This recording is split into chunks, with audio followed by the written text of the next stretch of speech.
बलात्कार के मामले लगातार हर दिन बढ़ते जा रहे हैं। बीते 24 घंटे में 4 रेप के मामले सामने आ चुके हैं।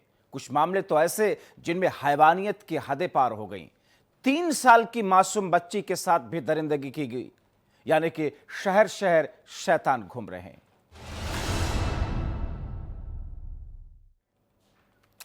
लखीमपुर खीरी, जहां पर एक 3 साल की मासूम बच्ची के साथ में बलात्कार किया गया। दरिंदों ने उस मासूम बच्ची को तक नहीं छोड़ा। गन्ने के खेत में बच्ची का शव मिला है। बलात्कार के बाद में उस बच्ची की हत्या कर दी गई है। पोस्टमार्टम के बाद में मामला सामने आया। पूरे मामले पर एसपी सत्येंद्र सिंह सख्त हुए हैं। आरोपी को पकड़ने के लिए 4 टीमें लगाई गई हैं। आरोपी पर एनएसए के तहत अब कार्रवाई होनी है।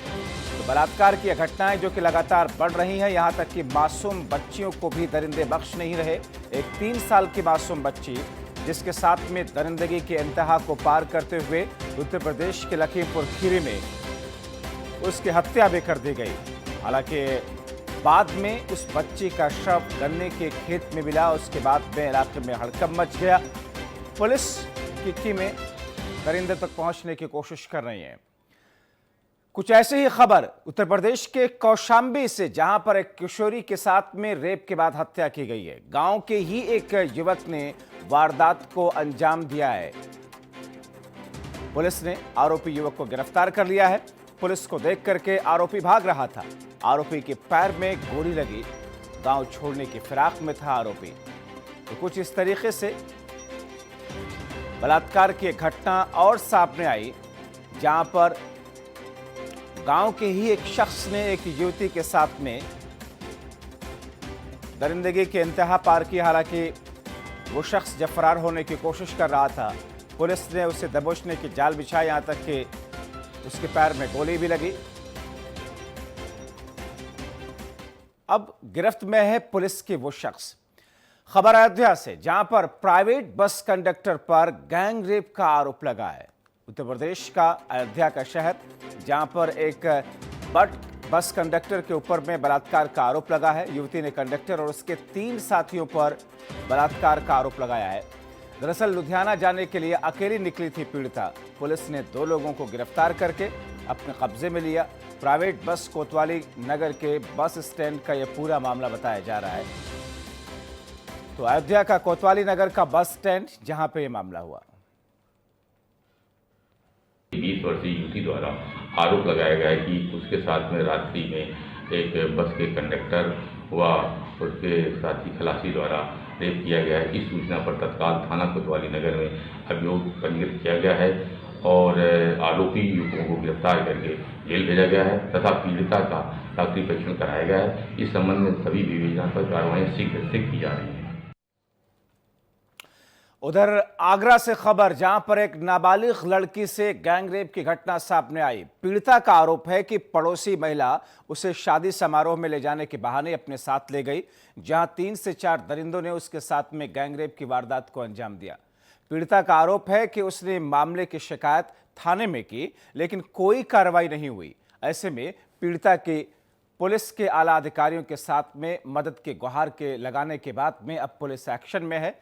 3 से 4 दरिंदों ने नाबालिग लड़की से गैंगरेप किया है और उसे आरोप लगाया गया कि एक महिला उसे शादी समारोह में ले जाने के लिए उसे बैला फुसला करके ले जाती है और इसके बाद में ये पूरा मामला सामने आता है, जहां पर अब पुलिस इस पूरे मामले की तफ्तीश, इस पूरे मामले में आरोपियों तक पहुंचने की कोशिश कर रही है।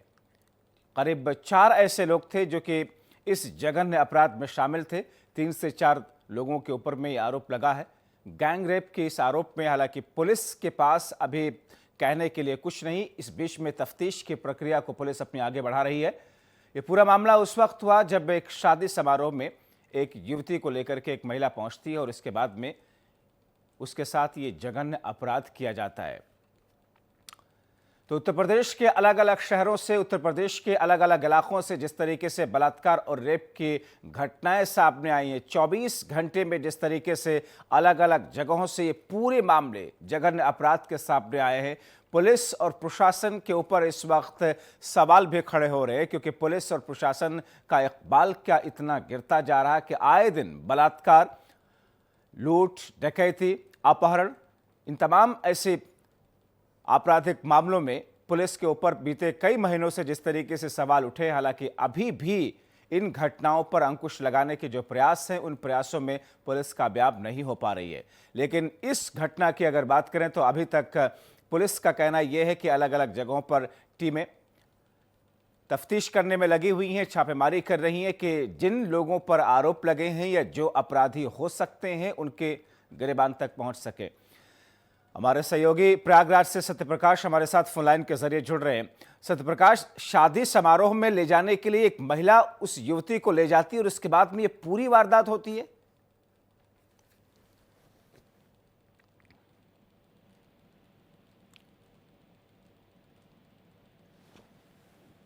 आवाज आ रही है आपको सत्यप्रकाश?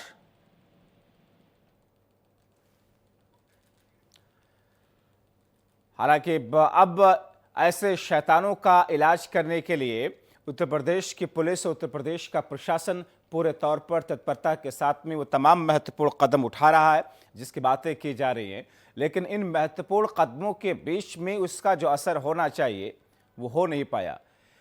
हमारे साथ अयोध्या से सत्यप्रकाश इस वक्त फोन लाइन के जरिए जुड़े हुए हैं। सत्यप्रकाश, अब जिस तरीके से इस पूरी घटना को दरिंदों ने अंजाम दिया, क्या अब तक पुलिस ने सभी को गिरफ्तार किया?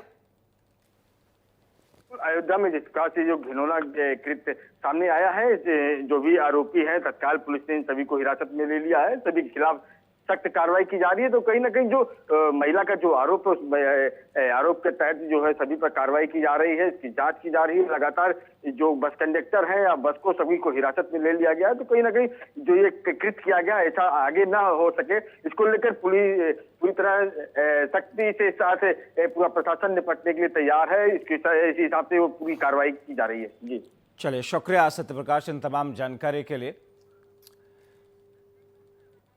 और इस बीच में हमारे साथ लखीमपुर से गोपाल गिरी फोन लाइन के जरिए जुड़े हैं। हम उनकी तरफ रुख करेंगे, लेकिन जिस तरीके से ये घटनाएं सामने आई हैं अलग अलग जगहों पर, बीते 24 घंटे में उत्तर प्रदेश में 4 रेप की बलात्कार की घटनाएं हुई हैं। लखीमपुर खीरी में 3 साल की मासूम बच्ची के साथ में बलात्कार, रेप, दरिंदगी की खबर सामने आई। तो उधर अयोध्या में, तो वहीं पर आगरा में नाबालिग लड़की के साथ दरिंदों ने गैंग रेप किया है, जहां पर लड़की को पड़ोसी एक महिला शादी के बहाने से बुला करके ले गई। वहां पर 3 से 4 लोगों ने बलात्कार किया। थाना खेरागढ़ इलाके का पूरा मामला है आगरा के, जहां पर नाबालिग लड़की के घर वालों को पड़ोस में रहने वाली एक महिला ने गुमराह किया। लड़की शादी में ले जा रहे थे, शादी में किसी तरीके की कोई दिक्कत नहीं होगी ऐसा कहा गया। जब लड़की शादी में पहुंची, वहां पर कुछ युवकों ने उसके साथ में रेप किया। पीड़ित लड़की ने थाने में शिकायत तो दर्ज करा दी, मगर अभी कोई सुनवाई नहीं हुई। लिहाजा लड़की और उसके परिवार ने पुलिस के आला अधिकारियों से गुहार लगाई है। हमारे साथ गोपाल गिरी इस वक्त लखीमपुर खीरी से जुड़े हुए हैं। गोपाल, 3 साल की मासूम बच्ची के साथ बलात्कार,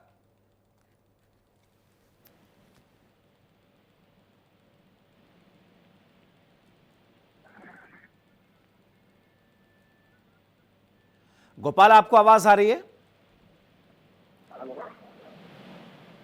गोपाल, आप सुन पा रहे हैं? तो अलग अलग शहरों में, अलग अलग जगहों पर जिस तरीके से हैवानियत के इंतहा को पार किया इन दरिंदों ने, ऐसे में पुलिस प्रशासन इन सभी लोगों तक पहुंचने की कोशिश कर रही है, चाहे वो अयोध्या हो या फिर आगरा हो या फिर लखीमपुर खीरी हो या फिर और दूसरी जगहें हो। इन तमाम जगहों पर बलात्कार के जो आरोप लगे हैं या फिर बलात्कार की जो घटनाएं सामने आई हैं, क्योंकि उधर बरेली में भी, मथुरा में भी 9 साल की बच्ची के साथ रेप के बाद हत्या की गई। बरेली में भी कुछ ऐसा ही मामला सामने आया, सीतापुर में भी कुछ ऐसा मामला सामने आया। हम इस वक्त रुख करेंगे कांग्रेस पार्टी के वरिष्ठ नेता प्रमोद तिवारी की तरफ, जो कि हमारे साथ फोन लाइन के जरिए जुड़ रहे हैं। प्रमोद जी, अलग अलग जगहों से बलात्कार की बढ़ती हुई घटनाएं, कहां फेलियर है पुलिस और प्रशासन का? आखिर हो क्या रहा है? मुझे लगता है कि मौजूदा सरकार का अपराध नियंत्रण से नियंत्रण हट गया है। इनकी जो गलत सलत जिस तरीके से लोगों को चैन हो रहा है, जिलों में, थानों में सब मिलाकर कुछ ऐसा होता जा रहा है कि इनके हाथ से बिल्कुल इनकी हालत ये हो गई जैसे एक नाव कहीं पानी में चली जाए मझधार में और उसके गिर जाए, उससे नाविक से उसको नियंत्रण करने के लिए उसका जो नाविक का होता है, और ये भाग्य भरोसे चल रही है और सुनने को नहीं तैयार ये सरकार। दुख ही नहीं होता है, पीड़ा ही नहीं होती, अब तो गुस्सा आता है। इस बात के लिए आता है कि आप 9 साल की बच्ची या 8 साल की बच्ची 2 साल की बच्चियों के साथ बलात्कार हो रहा है। शर्म आनी चाहिए सरकार। क्या हो गया है? कहीं कोई नियंत्रण ही नहीं रह गया है सरकार का। सिर्फ भाषणबाजी, जुमलेबाजी। इसके अलावा अब बुलंदशहर की जो घटना हुई, लखीमपुर में, ये 20 दिन के अंदर तीसरी घटना है, 3rd इंसिडेंट। लेकिन ये सरकार ऐसे बैठी हुई है जैसे बस चले जाएंगे, राम राज आ रहा है, भाषण। इसके अलावा इस सरकार के पास कुछ नहीं है। मुझे तो लगता है मगर प्रमोद जी, पुलिस और प्रशासन का इकबाल इतना क्यों गिर रहा है? बलात्कार इतने नहीं सुने हैं मैंने। मैं 40 साल से विधानसभा या संसद का सदस्य रहा हूं, पर ऐसी स्थिति कभी नहीं आई कि हमें 1 महीने के अंदर इतने बलात्कार हुए हों और एक दिन में, जैसा आप बता रहे हैं कि 3 घटनाएं। शर्म आनी चाहिए सरकार को। तो ऐसे में प्रमोद जी, सवाल ये है कि पुलिस और प्रशासन का इकबाल इतना क्यों गिरता जा रहा है, या फिर अंकुश क्यों नहीं लग पा रहे? देखिए, हम लोग कहें तो विपक्ष में, पर सत्तारूढ़ दल के विधायक भी यही कहते घूम रहे हैं। मंत्रीगण ऑन रिकॉर्ड नहीं कहते हैं कि यहाँ पर इतना अधिकारियों को शह दे दी गई है कि वो जनप्रतिनिधियों की तो सुन ही नहीं रहे हैं। अच्छा चलिए, मैं सिर्फ ये कहना चाहता हूँ कि सारी बहादुरी एक निर्दोष बेचारी, जिसकी 2 दिन पहले शादी हुई थी, उस लड़की को, जो नाबालिग थी, उस लड़की को जिस तरीके से जेल में डाला गया, जो बहादुरी दिखाई गई, दिखाओ ना बहादुरी। जिन बलात्कारियों के साथ कड़ा सा कड़ा दंड मिलना चाहिए। एक बार पुलिस का ऐसा लगता है जैसे चला। प्रमोद जी, तो फिर इन सवालों के जवाब भारतीय जनता पार्टी के नेता और प्रवक्ता से लेते हैं। अनिला सिंह जी हमारे साथ में जुड़ी हुई हैं, आप भी जुड़े रहिएगा प्रमोद जी। अनिला सिंह जी, ये प्रदेश में हो क्या रहा है? अलग अलग जगहों से बलात्कार की घटनाएं, मासूम बच्चियों तक को नहीं छोड़ा जा रहा है। नहीं, आपकी चिंता बिल्कुल ठीक है, वही चिंता मेरी भी है। वही चिंता शायद प्रमोद जी की एक विपक्षी नेता के एक पॉइंट ऑफ व्यू से भी है। पर मैं बिल्कुल ये कहती हूँ कि कोई बलात्कार की घटना खासतौर से छोटी छोटी बच्चियों के साथ जब होती है, तो वाकई में एक नंबनेस की फीलिंग होती है ना, वो मेरे अंदर आ जाती है। कारण बहुत सारे हो सकते हैं। सत्ताधारी सरकार भारतीय जनता पार्टी की है, बिल्कुल आप आरोप के लिए उंगली उठाइए, पर क्या केवल सरकारें इसके लिए ठहराई जाएंगी? तो क्या कहा जाए, पुलिस और प्रशासन इसके लिए जिम्मेदार है पूरे तौर पर? कोई तो वजह होगी अनिला जी। जी, मैं बात पूरी करूं। पॉस्को एक्ट को भी इतना ज्यादा सख्त कर दिया, कभी भी पहले की सरकारों ने ऐसा कदम नहीं उठाया। गिरफ्तारियां भी होती हैं, उसके बाद भी जो इस प्रकार के अपराधी होते हैं उनके मन में दहशत नहीं आती है। तो क्यों? मैं तो दोषी ठहराती हूँ कि क्योंकि उनको एक रिकॉर्ड टाइम में स्ट्रिंजेंट पनिशमेंट नहीं मिलती है, एग्जाम्पलरी पनिशमेंट नहीं मिलती है, कोई डर, कोई खौफ नहीं है। अभी हो सकता है प्रमोद जी कहें कि नहीं, पुलिस का जो ये एक बॉल है वो खत्म हो गया है, इसकी वजह से ये हो रही है। पुलिस ने कुछ घटनाओं में तुरंत गिरफ्तारियां भी करी हैं, उसके बाद क्या हुआ? क्यों नहीं इस खौफ या डर आ रहा है इन अपराधियों में? कारण यही है कि जब तक इनको सख्त से सख्त पनिशमेंट नहीं मिलेगी, सजा नहीं मिलेगी, इनके मन में कोई डर ही नहीं है। ऐसे में क्या उसके लिए जिम्मेदार हमारा सिस्टम है कि इस पूरे मामले में सख्त से सख्त सजा जल्दी नहीं हो पाती? आप दोनों लोग हमारे साथ बने रहिए। तो शहर शहर शैतान किस तरीके से अपनी घिनौनी करतूतों को अंजाम दे रहे हैं। हमारे साथ में 2 मेहमान हमारे साथ इस वक्त जुड़े हुए हैं। कांग्रेस पार्टी के वरिष्ठ नेता और प्रवक्ता प्रमोद तिवारी जी हैं, साथ में भारतीय जनता पार्टी के नेता और प्रवक्ता अनिला सिंह जी हैं। प्रमोद तिवारी जी, जिस तरीके से अनिला सिंह ये कह रही हैं कि जल्दी सजाओं के प्रावधान में वो जो प्रक्रिया है वो पूरी नहीं हो पाती, इसलिए ये कहीं ना कहीं आपराधिक मामले बढ़ रहे हैं, इसमें न पुलिस का दोष, न सरकार का दोष, न प्रशासन का दोष, सहमत हैं आप? आप सहमत हैं इससे? सीधी सी बात है, अनिला जी एक पढ़ी लिखी महिला है, अच्छे परिवार से आती। मैं इनसे उम्मीद कर रहा था शी विल कंडेम, जम के कंडेम करेंगी और कोई एक्सक्यूज नहीं देंगे। अब मैं आपको सच्चाई बताता हूँ, प्रोसिक्यूशन कौन है, प्रोसिक्यूटर कौन है, ये भी तो इसमें बनाम स्टेट होता है। राज्य सरकार जो है वो पार्टी होती है, उसकी जिम्मेदारी है जल्दी से जल्दी प्रोसिक्यूशन कराने की, गवाहों को ले जाने की और जल्दी सजा दिलाने का सिस्टम जो होता है, प्रोसिक्यूटिंग एजेंसी जो होती है वो भी तो उत्तर प्रदेश सरकार की है। किसको ब्लेम दिया जा रहा है? ये अपने आप को। तो मैं सिर्फ ये कहना चाहता हूँ कि अगर सही समय से नहीं हो पा रहा है तो जजेस, बहुत सी वैकेंसी उस समय के सीबीआई ठाकुर साहब रो पड़े थे, क्यों नहीं भरा जा रहा है? ये करना तो केंद्र में भी इनकी सरकार, प्रदेश में इनकी सरकार है। पंडित जवाहरलाल नेहरू तो आके नहीं करेंगे ना, उन पर तो इल्जाम नहीं दिया जा सकता, या विपक्ष पर, हम पर तो नहीं दिया जा सकता।